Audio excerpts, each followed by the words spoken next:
Ikalawang laban na nga po ng Gilas Pilipinas natin kontra naman po sa kupunan ng Angola at tila may mababago po sa first 5 ng Gilas Pilipinas. Hiling na rin po ng mga solid fans ng Gilas ay baguhin ng first 5 na iniline up ni Chot Reyes nung lumaban po tayo sa Dominican Republic. Ngayon po ay napakaingay talaga at pinag-uusapan na gusto dapat maipalitan ito si Chot Reyes bilang head coach nga po ng Gilas Pilipinas. At dahil nga po ongoing ang laban ng Gilas Pilipinas at nakaset ngayon ay tila hindi po mangyayari yon sa pagkakataong ito. Sabi na nga rin po at nagsalita na si Coach Tab Baldwin na gusto niya makitang maglaro sa loob ng court ng medyo mahaba-habang oras. Ito nga pong ating pambato na si Kai Sotto. Kaya naman may pangako itong si Chot Reyes ngayong game day kontra po sa kupunan ng Angola ay makikita po natin makakapaglaro ng mahabang playing time itong ating pambato na si Kai Sotto. Dapat po siyang mabigyan ng mahabang oras dahil ito nga po yung pagkakataon niya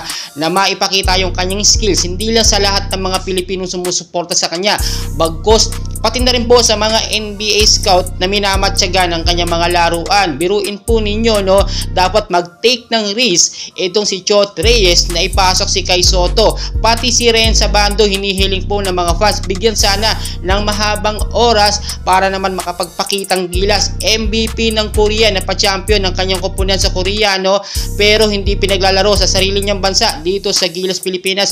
Sana naman maging fair itong si Chot Reyes bigyan ng pagkakataon lahat makapaglaro, pag-aralan ng tamang rotasyon sa mga player para hindi napapagod ng mga first 5 at inaasahan po natin ngayon dadagsa ang mas malaking suporta ng mga Gilas Filipino fans dito nga po sa laban nila, pangalawang laban kontra sa kupunan ng Angola.